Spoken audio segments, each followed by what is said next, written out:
there of the Fed. Peter Chatwell, Mizuho International Head of Multi-Asset Strategy, joins us now. Peter, it's become quite fashionable, it seems, this week to play down expectations of what the Fed is going to say. We know it's going to be a virtual event. So how high or low are your expectations? Is it going to be something market moving? What do you expect?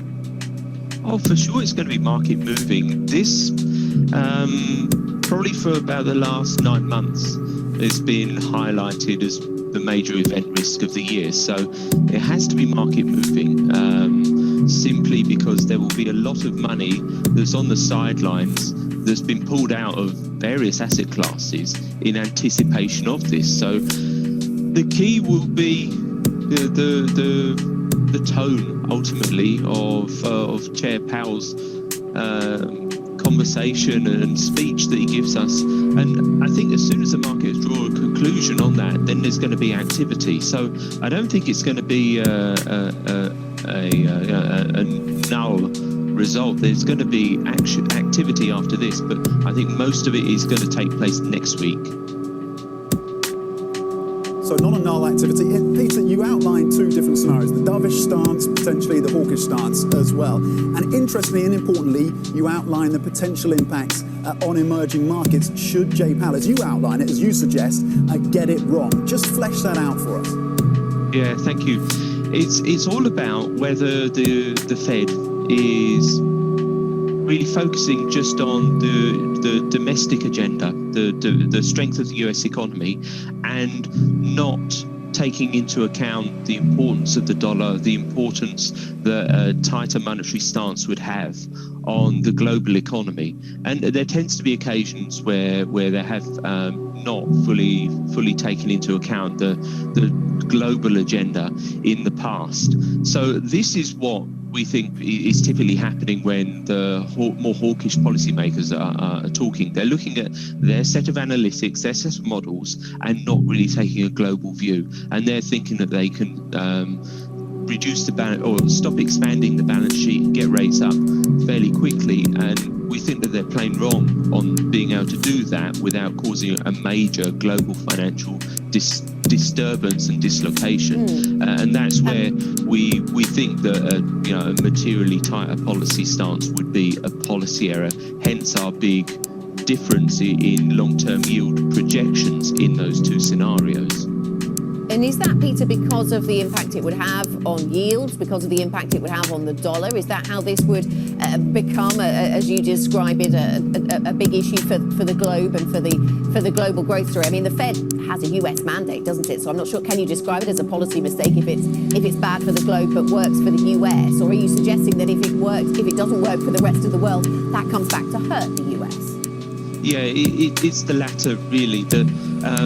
I can understand if you are just looking at the domestic economy and thinking about balance sheet and interest rate policy, then tightening at a point where US growth is this strong and core PCE is this high would be a natural conclusion to come to. But it is through the strength of the dollar, and ultimately, so if US real rates go higher, start marching higher at a time when many economies in the rest of the world which haven't had sufficient access to COVID vaccines are still really struggling to get anywhere near to a normalization of their own economies. If US real rates start marching higher, then that's going to mean that the dollar appreciates. If the dollar appreciates materially, then for those weaker economies that are still reliant on having access to dollars to allow their economies to function, they'll start to get choked. They'll probably then need to tighten policy themselves at a time when their economies are really still on their knees. So this is the chain, and it's that chain which the Fed has at times not fully understood or chosen not to pay too much attention to, and so that would be what we would term a policy error at this time. Yeah, that vulnerability to the strong dollar and the spillover effects for those EM markets as they wrestle with some of those challenges, Peter.